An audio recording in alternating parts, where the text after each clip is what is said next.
右肘を正しく使って飛距離アップ、バックスイング右に入った状態から回転入れると何が起きたか分かります？右肘くっついてるけどクラブの動き自体はアウトサイドイン、アウトサイドインの動きに一気に変わってしまって、これだと溜めててもスライスとか右にプッシュアウトとか、そういうボールになってしまいますので、トップポジション作ったらうわ音鳴っちゃった皆さんこんにちは、ひがです。まえです。お願いします。はい、ということで今回はですね、右肘を正しく使って飛距離アップ、やっていくんですが、以前にも何個か右肘について動画上がってますよね。何本か上がってます。そうですね。でそこが好評だったということで、そこをもっと細かく説明しつつ、今回はねダウンとインパクトの動きを説明していきます。ちなみに右肘を正しく使えることで、どうして飛距離アップするのかっていうのが、ですね、右肘を正しく使うってことは、右サイドってスイング中のためを作るポイントなんですね。スイングのためを作るポイントなので、その作るのに重要なのが右肘なんですよ。そうなんで、このためがない人とためがちゃんと作れてる人では、ボールに伝わるパワーっていうものが全く違ってくるので、この作る時間をどう作るかっていうのをお伝えします。お願いします。お願いします。比嘉萌の YouTube を見ている方限定で e スイングのインストラクターが1時間無料でレッスンさせていただきます。トラックマンでのマンツーマンレッスンなのでみっちりレッスンすることができます。応募方法は概要欄に貼ってあるホームページ、お電話からお待ちしております。ホームページからはご予約フォームにあるゴルフのお悩み、質問の欄に比嘉萌無料レッスンとご記入ください。お電話の方は比嘉萌の YouTube を見ている旨を伝えてください。皆さんにお会いできるのを楽しみにしております。待ってます。ということで、じゃあ早速説明していきますが、今回はドライバーで説明します。まず、さっき、ダウンスイングからインパクトって言ったんですけど、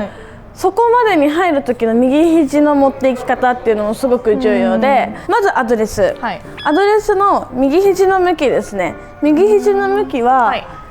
こう自分の方に向いてるように構えたいんですね。これが悪い時っていうのはこう外、こっち側向いてる状態っていうのは肘が上手に使えない時なので、ちゃんとアドレスでは肘しっかり自分の方に向けた状態でまずグリップすること、であとプラスアドレスの時に右肘が左腕よりも出てないように、この状態っていうのは右手にすごく力が入ってる状態なので、やっぱ手が強く出やすいので、なるべく右肘は左腕よりも下、少し緩くしといて、曲がっている状態を作れるように気をつけてください。でまずここできたら次テイクバック、テイクバック上げて、この時も肘の向きっていうのは常に自分の方を指してるように。ここでもそうです。動かないですね、アドレスから。でここからも常にここはトップポジションでは右肘は地面向いてるように。悪い人っていうのはこっちの外向きますね。こうすることによってもう開いてしまった肘は外からクラブがアウトサイドから入りやすくなってしまったり、手首を使ってこねやすくなってしまうので、肘の位置はまずトップまで下向いてるように気をつけてください。でここの右肘が体にくっついた時に、下半身の動作を入れなきゃいけないんですけど、トップポジションで重心って右に入ってるはずなんですよ。この重心位置は次左に乗せます。左に乗せるんですけど、この時に注意なのが回転を先に入れないようにしてほしくて、回転を先に入れてしまうとバックスイング右に入った状態から回転入れると何が起きたか分かります？トップから回転、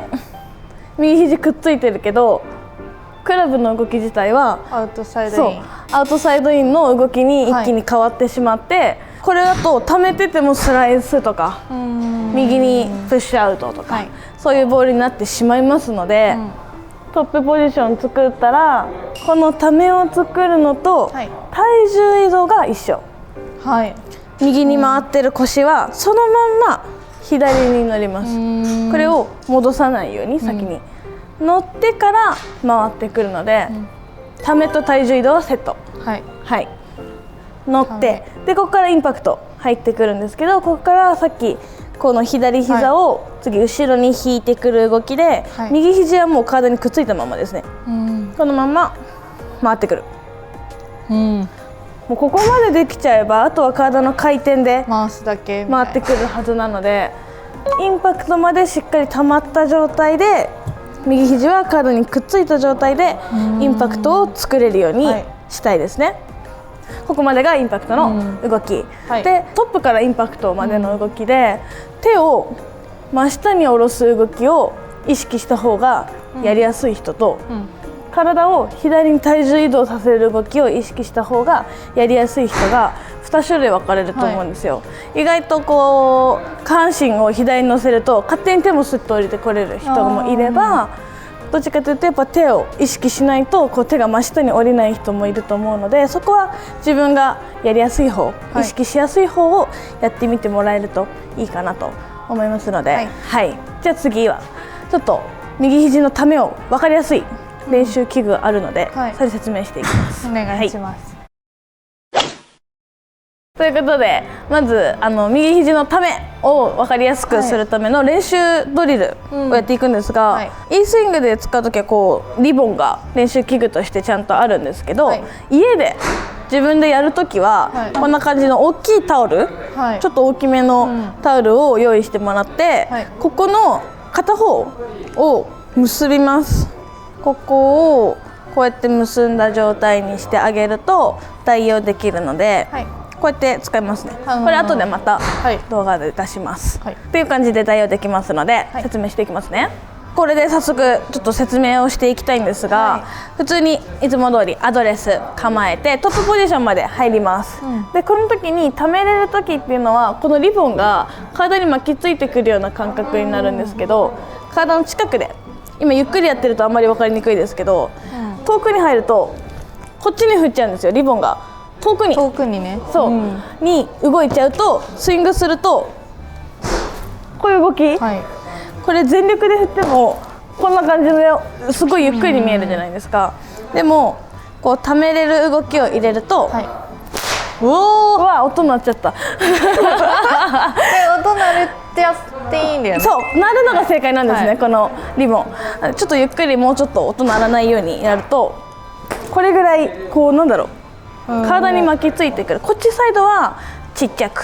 することによってフォローがビュンって大きくなるんですよね。これだとスイングの円の大きさが違うと思うんですけど、全部大きくするんじゃなくてこっちはちっちゃくしてここで開放するようにっていう動きの練習のやつなんですけど、タオルでやると多分音は全く鳴らないんで、そうですね。やりたい方は Eスイング来てください。家でやる方、バスタオルの場合は肩結びしてる方を下にしてバックスイング上げて、今みたいにこうやって肩結びの方があっちに遠心がかからないように、なるべく体の近いところで触れると、こっち側で遠心力がかかってくるのが分かると思う。これも音鳴らないので分かりにくいんですけど、遠心力のポイントで考えるとやりやすいかも。今右サイドで遠心力かかってる、ここでビューンって風の抵抗を感じるんじゃなくて、左側で空気の抵抗を感じる方がいいなと思うので、いや分かりにくいかもしれないですが、ビフォーアフター自分でやってみるといいかもしれないです。じゃあ実際に萌えにちょっとリボンをやってみてもらおうかなと思いますので、音が鳴るのかどうか音が鳴れば合格、鳴らなかったら、練習ということでしてください。やってみましょう。ゆっくりね今ね、ゆっくりなんで、なるべくここで体で右肘がくっついてくるように。惜しい、できてる。逆に、悪い動きやってみてください。そうでも違い分かりますよね。自分で振ってても、このリボンの動き方が違うの、やる時は、いい動きもちろんやるのもそうなんですけど、逆に悪い動きをやってみて自分とのこの違いを見るっていうのも結構大事かなと思うので、いい動きだけじゃなくて悪いのもやってみる、いいのいきましょう。いいのがまずできるのかっていう。はい。おお、鳴らそうと頑張ってるけどね。鳴ってないですね。だったらまだ練習が必要な音ですか？そうですね、全然練習必要ですね。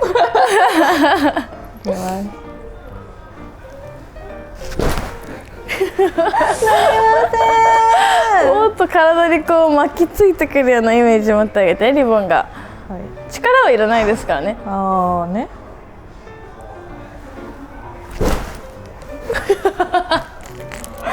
なってない全然なってない。簡単そ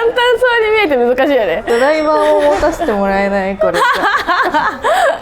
きます。あれ？なんか最初の方が鳴ってたよね。鳴ってた。バックスイング上げてみて、そっから動いてダウンスイング。そう。その動き。惜しい。なりそう。マジか。できてないんだ。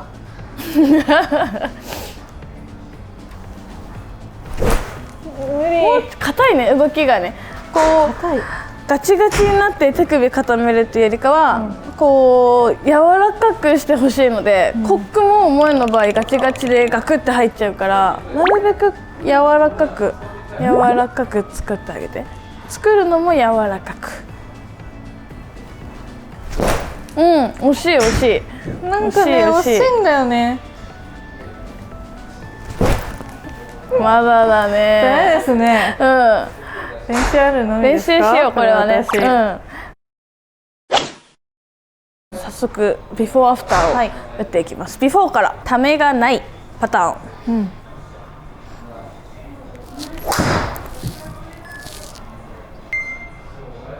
ああ、向いてる。そしてアフター。